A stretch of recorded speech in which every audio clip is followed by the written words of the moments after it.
Hi hello friends, welcome back to our channel. இன்றைக்கி நாம் பார்க்க போகிறது ட்ராகன் பால் சீசன் 7ல் episode 95 fight Goku versus Krillin. So starting சீன்லேயே போன வாட்டி நம்ம ஜாக்கி இருக்காரு பார்த்தீங்களா, அவர் இந்த போட்டியை பாதியில் டிஸ்கண்டினியூ பண்ணிட்டு இறங்கி போனார் பார்த்தீங்களா. இப்போ அவரை தாங்க காட்டுறாரு. அவர் வெளியில் போக சுற்றி உள்ள மக்கள் எல்லாருமே ஒரே ஆச்சரியத்தில் அவரை பார்க்க அவர் எதுவுமே சொல்லாமல் அப்படியே வெளியில் போயிட்டு இருக்காருங்க. அப்போ அந்த டைமில் அங்கே ஒரு சின்ன குழந்தை அழுதுகிட்டு இருக்கு. என்னன்னு பார்த்தா ஒரு மிகப்பெரிய தடியை அந்த குழந்தையோட ட்ரெஸ்ஸு மேலே காலை வச்சிருக்கான். உடனே இவர் பார்த்துட்டு அவனை திட்ட அவன் உடனே கால் எடுக்கிறாங்க. அழுதுகிட்டு இருந்த குழந்தைய போய் இவர் பார்த்து உடனே சிரிக்க அந்த குழந்தையுமே சிரிக்க செய்யுது. இப்படியே இவர் போயிட்டு இருக்க இந்த பக்கம் நம்ம டியான் இருந்தான் பார்த்தீங்களா, அவனுமே வெளியில் வந்துகிட்டு இருக்காங்க.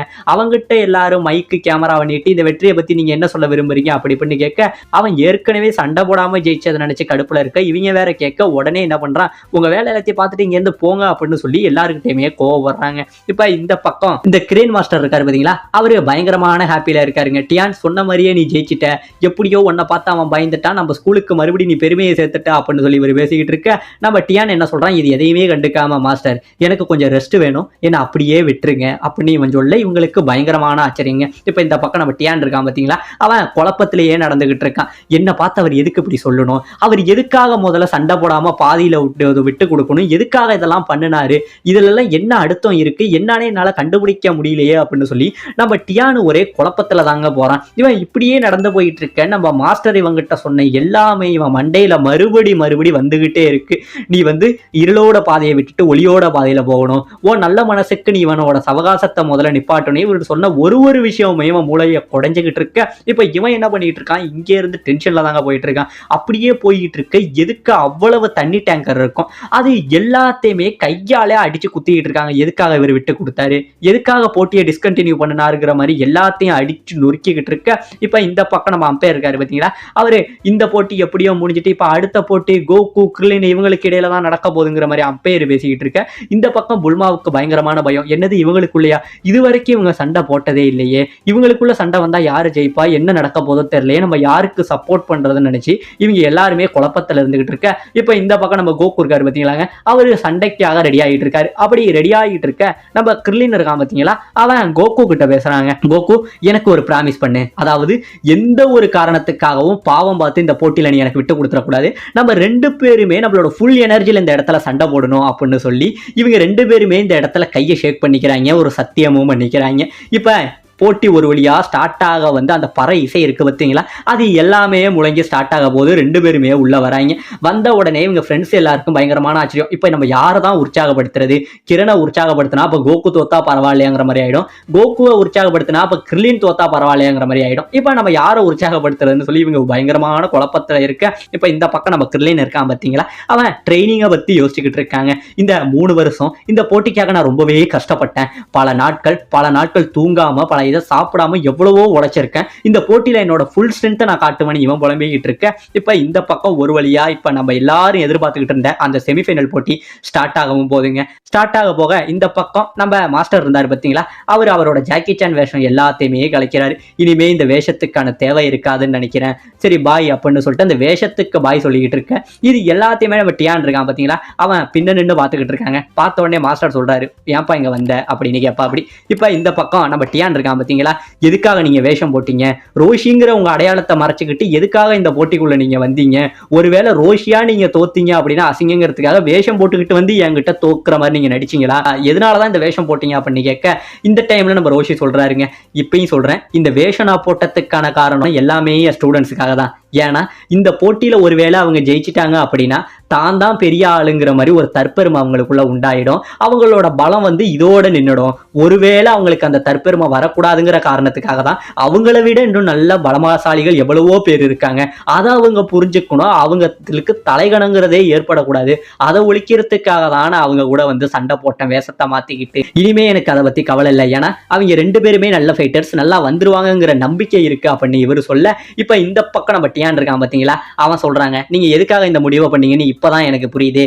ஏன்னா அவங்க கூட அடுத்தது சண்டை போட போறது நான். எப்படியுமே என் கூட சண்டை போட்டானா அந்த கோகுவோ இல்ல கிர்லினோ இந்த 2 பேர்ல ஒருத்தவன் கன்ஃபார்ம் தோத்துருவான். அதனால அவங்களால ஜெயிக்க முடியாது, அவங்களுக்கு தற்பெருமையும் வராது. இப்பதான் புரியுது நீங்க ஏன் வேஷத்தை கலைச்சிங்க அப்படிங்கிறத சொல்ல, இப்ப இந்த பக்கம் நம்ம மாஸ்டர் இருக்காரு பாத்தீங்களா, அவர் எதை பத்தியுமே கவலைப்படாம ஆமாப்பா உனக்கு எப்படி தோணுதோ நீ வச்சுக்க அப்படின்னு சொல்லிட்டு இருக்காரு. இப்ப இந்த பக்கம் நம்ம கிர்லின் கோகு இவங்க 2 பேரும் சண்டை போட்டுக்கிட்டு இருக்காங்க. போட்டி சும்மா சரமாரியா சண்டை போட்டுக்கிட்டு இருக்க. கோகு கிர்லின் அடிக்க, கிர்லின் கோகு அடிக்கங்கிற மாதிரி 2 பேருமே சலச்சம் இல்லைங்கிற மாதிரி சரமாரியா சண்டை போட்டுக்கிட்டு இருக்காங்க. இப்ப இந்த பக்கம் 2 பேருமே எதுக்கு என்ன பண்றாங்க, ஒருத்தவனை வேகமா குத்திக்க ஒரு மிகப்பெரிய லைட்னிங் ஃபிளாஷே உருவாகுதுங்க. அந்த அளவுக்கு இருக்கு இவங்க குத்து. இப்ப இந்த பக்கம் நம்ம மாஸ்டர் இருக்காரு பாத்தீங்களா, அவர் சொல்றாரு இனிமே இந்த போட்டிக்கு நான் வரமாட்டேன். ஏன்னா இதுக்கப்புறம் நியூ ஃபைட்டர்ஸோட எரா ஸ்டார்ட் ஆகுது. என்ன மாதிரி பழைய ஆட்கள் வளரக்கூடிய புது ஆட்களுக்கு வழிவிடுறதான முறை. இதுக்கப்புறம் இந்த போட்டியில இந்த வேஷத்துக்கான அர்த்தம் இருக்கவே இருக்காது அப்படின்னு சொல்லிட்டு போக உடனே அவர் சொல்றாருங்க, தம்பி எனக்கு தெரிஞ்சு நீயும் நல்லவன் தான். ஓ மனசுலயும் சில நல்ல குணங்கள் இருக்கு. உன்னோட சக்தியை நீ நல்லதுக்காக பயன்படுத்தினா நீ எல்லாரும் போற்றக்கூடிய ஒருத்தவனா வருவன்னு சொல்ல நம்ம டியான் அதை ஏத்துக்கவே மாட்டாங்க. கிழவனே இப்பயும் சொல்றேன், நான் நல்லவன் கிடையாது. என் ஆசை என்ன தெரியுமா, நீ சொல்ற மாதிரி அடுத்தவங்களை காப்பாற்றணும், அடுத்தவங்களுக்கு நல்லது பண்ணணுங்கிறது என் ஆசை கிடையாது. நானும் எங்க டவ் இருக்காரு பார்த்தீங்களா, மிஷினரி டவ், அவரை மாதிரி உலகத்துல மிகப்பெரிய அசோசியேஷன் மிகப்பெரிய கொலையாளியா வரணுங்கிறது மட்டும்தான் ஆசை. அதுக்காக தான் என் வாழ்க்கையில நான் ஒவ்வொரு நாளும் ட்ரைனிங் எடுத்துக்கிட்டு இருந்தேன். நீ சொல்ற மாதிரி இந்த நல்லது கெட்டது இதெல்லாம் என் வாழ்க்கையில இடமே இல்லை. அவரை மாதிரி ஒரு மிகப்பெரிய அசோசியேஷனா நான் ஆவேன் அப்படின்னு சொல்லுவாருங்க. அப்பயுமே நம்ம மாஸ்டர் இந்த இடத்த விட்டு கிளம்புறாருங்க.